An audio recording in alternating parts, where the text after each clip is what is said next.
एना सिर्फ 26 साल की थी जब उसने अर्स्ट एंड यंग में एक ऑडिट एग्जीक्यूटिव के रूप में ज्वाइन करा, लेकिन सिर्फ 5 महीने के अंदर वो अपने डेडलाइंस और स्लीपलेस नाइट्स की वजह से ओवरवेल्म हो गई, जिससे उसका जीना मुश्किल हो गया and the cost was her life.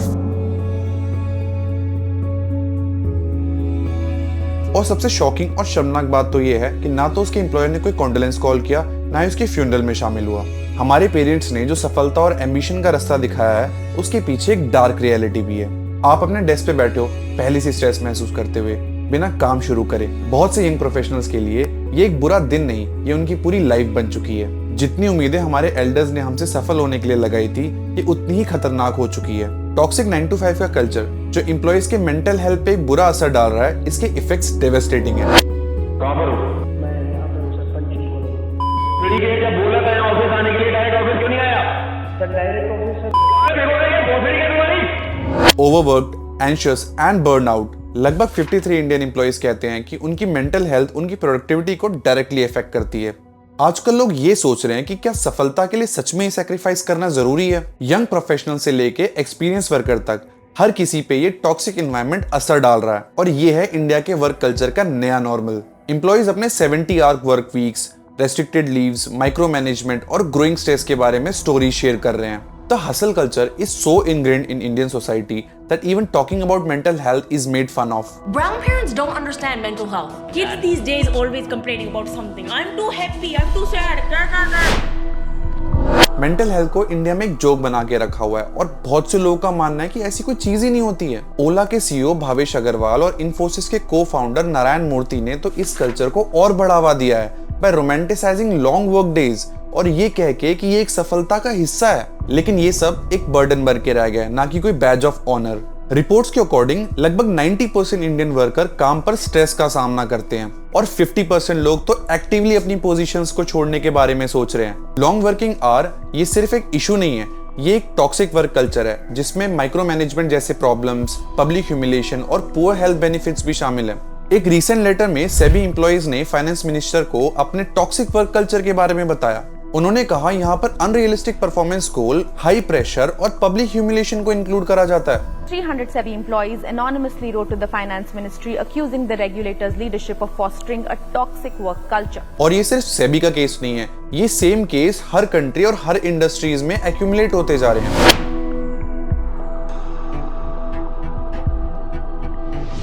Toxic work culture का जो मेंटल हेल्थ पे इफेक्ट पड़ता है वो सच में माइंड ब्लोइंग है। एग्जॉशन, एंजाइटी और बर्नआउट आजकल नॉर्मल हो गए हैं। एक गैलप सर्वे कहता है कि 40% से ज्यादा इंडियन वर्कर्स मेंटल डिप्रेशन का शिकार हैं, और 57% लोग ओवरवर्क फील करते हैं। माइक्रोसॉफ्ट के एनुअल वर्क ट्रेंड इंडेक्स के according 58% of Indian employees high level of burnout feel करते हैं। और ये सिर्फ नंबर्स नहीं है, ये डिस्टर्बिंग क्राइसिस का टिप ऑफ द आइसबर्ग है। नेशनल क्राइम रिकॉर्ड्स ब्यूरो के अकॉर्डिंग इंडिया में जो सुसाइड्स हो रहे हैं उसमें 41% लोग वो हैं जो 30 की उम्र से कम हैं। कितना शॉकिंग है ये लोग वो हैं जो काम की वजह से अनबियरेबल प्रेशर महसूस करते हैं। कुछ लोग तो उसे झेल पाते हैं, और ये लोग उनमें से होते हैं जो उसे नहीं झेल पाते हैं। He was a graduate of IIT Madras in chemical engineering, went on to pursue MBA at IIM Calcutta, one of the best B schools of India. Saurabh एक 25 साल का IIT और IIM ग्रेजुएट था जो मैकेंजी में जॉब कर रहा था। जैसे कि हर यंग प्रोफेशनल्स होते हैं, उसने भी अपने पेरेंट्स के सपनों के साथ ये जॉब ज्वाइन करी थी, लेकिन उस पे वर्क प्रेशर इतना भारी पड़ा कि उसने अपनी जान ले ली। वो अपने वर्क प्रेशर को नहीं झेल पाया। ऐसी स्टोरीज हमें ये बताती है कि काम में वर्क प्रेशर को लेके कभी डिस्कस नहीं करा जाता है। सैक्रिफाइसेस को लॉयल्टी के रूप में देखा जाता है। पेड लीव्स कभी यूज नहीं होती। सिक डेज बहुत रेयर हो जाते हैं, और धीरे धीरे जिंदगी का बहुत बड़ा हिस्सा इसकी वजह से फेड हो जाता है। अंकिता मिश्रा जो डिमोनेटाइजेशन के टाइम पे एक बहुत बड़े नेशनल ब्रॉडकास्टर के बैकएंड टीम में काम करा करती थी, अपने शेयर का एक्सप्लॉइटेशन फेस कर चुकी हैं। उनके मैनेजर ने तो उनसे कुछ ऐसी डिमांड करी कि वो उनके बिहाफ पे कैश विड्रॉ करे, और उनके खुद के एटीएम यूज करके। और जब इस चीज को अंकिता ने मना करा तो उस पर बैड बिहेवियर का इल्जाम लगा दिया गया। अंकिता ने ये मैटर सीईओ के पास ले जाने की कोशिश करी, पर तब तक उन्हें not being a team player बोल के परफॉर्मेंस इंप्रूवमेंट प्लान पे डाल दिया गया, जिससे अंकिता और ज्यादा फ्रस्ट्रेट हो गई। ये अनफॉर्चुनेट है, लेकिन अंकिता का एक्सपीरियंस कोई यूनिक नहीं है। इंडिया के टॉक्सिक वर्कप्लेस में एक अनसेड रूल है, अगर आप बोलोगे तो बैकलैश का रिस्क रहेगा, और अगर आप नहीं बोलोगे तो मिस ट्रीटमेंट बिना किसी रुकावट के चलता रहेगा।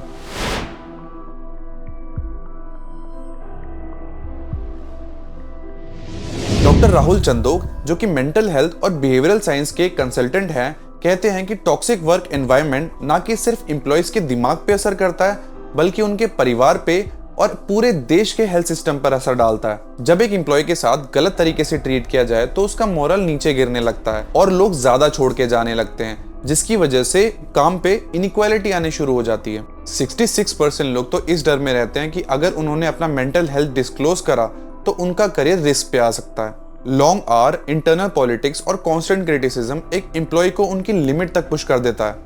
डेटा से एक चीज तो क्लियर है कि इस कल्चर में चेंज लाना बहुत जरूरी है ताकि एम्प्लॉयज का वेलबींग और इंडिया का वर्कफोर्स सिक्योर रहे। काम करना जिंदगी के लिए रिस्क नहीं बनना चाहिए। टीना गुरनाने एक फॉर्मर जर्नलिस्ट हैं जिन्होंने अपनी इंडस्ट्री में एंजाइटी, एग्जॉशन और लैक ऑफ रिकॉग्निशन फेस करा, जिसकी वजह से उन्हें जर्नलिज्म तक छोड़नी पड़ गई। 4 साल बिना वीकेंड, बिना पब्लिक हॉलीडे और बिना किसी रिकॉग्निशन के उन्होंने काम करा और एंड में वो ये सब नहीं झेल सकी। टीना की स्टोरी ये बताती है कि कैसे 9 to 5 कल्चर एक इंसान के मेंटल हेल्थ को खराब करके रख सकता है, उसकी जिंदगी जीने की एबिलिटी को लिमिट कर सकता है। क्वाइट क्विटिंग समझाने के लिए मैं आपको अपनी पर्सनल लाइफ का एग्जांपल देना चाहता हूँ। मैं ऑस्ट्रेलिया में काम करता हूँ और यहाँ का वर्क कल्चर इंडिया से कम्प्लीटली डिफरेंट है। यहाँ लोग मंडे से फ्राइडे तक काम करते हैं और अगर आपका एम्प्लॉयर आपसे सैटरडे के लिए काम करने के लिए कहता है तो वो आपको उसका एक्स्ट्रा पे करेगा, और अगर संडे काम करने को बोले तो सैटरडे से ज्यादा, और अगर कोई पब्लिक हॉलीडे हुई तो संडे से भी ज्यादा। यहाँ तो शिफ्ट्स के हिसाब से भी सैलरी काफी अलग होती है। मॉर्निंग शिफ्ट की कम, आफ्टरनून शिफ्ट की ज्यादा और नाइट शिफ्ट की तो और भी ज्यादा।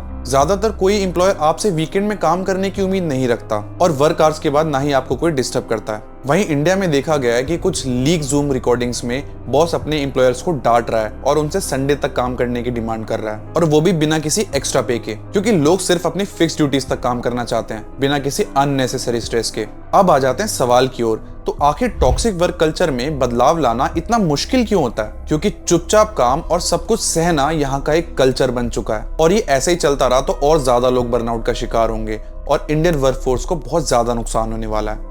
और इस प्रॉब्लम का सलूशन तभी मिलेगा जब सारे प्लेयर्स जैसे गवर्नमेंट, कंपनी, एम्प्लॉयर्स, एम्प्लॉइज सब मिलकर कदम उठाएंगे। मजबूत policies, fair work practices, respectful management और एम्प्लॉयज की बाउंड्रीज का सम्मान, ये सब जरूरी है जिससे एक हेल्दी वर्क प्लेस कल्चर बन सके।